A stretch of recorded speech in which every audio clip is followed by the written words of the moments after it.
ng bayan, maasahan anumang panahon.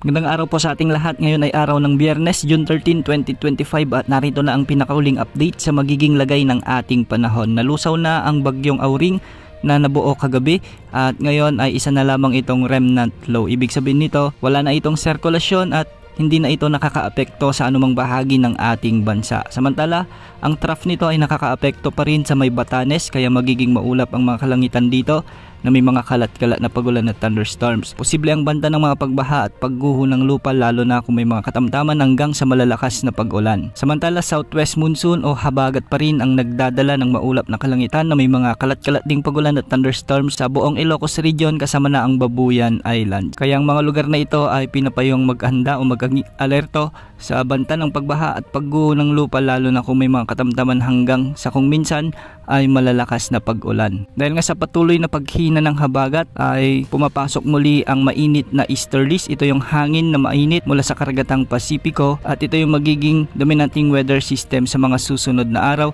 habang meron tayong monsoon break. Kaya ang mga kalangitan sa may Surigao del Norte at Surigao del Sur, Davao Oriental ay magiging maulap hanggang sa may mga kalat-kalat ding pagulan at thunderstorm. Posible rin ang banta ng mga flash floods at landslide sa mga lugar na ito lalo na kung may mga katamtaman hanggang sa kung minsan ay malalakas ding pag-ulan. Samantala sa Metro Manila at nalalabing bahagi naman ng ating bansa ay easterlies na rin ang nagdadala ng mga bagyang maulap hanggang sa maulap na kalangitan na may mga isolated rain showers and thunderstorms. Posible pa rin ang banta ng mga pagbaha at pagguho ng lupa lalo na kung may mga severe thunderstorm. Sa ngayon walang nakataas na gale warning sa anumang baybaying sakop ng ating bansa.